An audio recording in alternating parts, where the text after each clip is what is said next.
GCAS portal જેને લઈ અને વિવાદ સર્જાવા પામ્યો છે। આ પોર્ટલને લઈ અને વિવાદ સર્જાવા પામ્યો છે। રાજ્યની સરકારી યુનિવર્સિટીમાં યુજી અભ્યાસક્રમોમાં પ્રવેશ માટે મૂકવામાં આવેલ જીકાસ પોર્ટલની ખામીઓ અને વહીવટી જટિલતાને લઈ વિદ્યાર્થીઓમાં રોષ છે। ત્યારે પાટણના કોંગ્રેસના ધારાસભ્ય ડૉક્ટર કિરીટ પટેલે આ જીકાસ પોર્ટલને લઈ અને સરકાર પર લગાવ્યા ગંભીર આરોપ।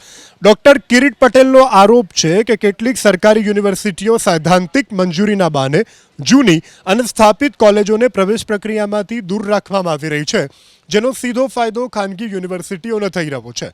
ડૉક્ટર કિરીટ પટેલે એવી પણ માગ કરી કે જો સરકાર કોમન પ્રવેશ પ્રક્રિયા અમલી બનાવવાની હોય તો તમામ ખાનગી યુનિવર્સિટીઓને પણ ફરજિયાત આ જ પોર્ટલ હેઠળ જોડવી જોઈએ। ડૉક્ટર કિરીટ પટેલે રજિસ્ટ્રેશનની મુદતમાં 15થી 20 દિવસનો વધારો કરવાની સરકારી અને ગ્રાન્ટેડ કોલેજોને અન્યાય કરતી નીતિ બંધ કરવાની અને યુનિવર્સિટીઓ માટે મજબૂત કોમન વહીવટ નીતિ બનાવવાની માગ કરી।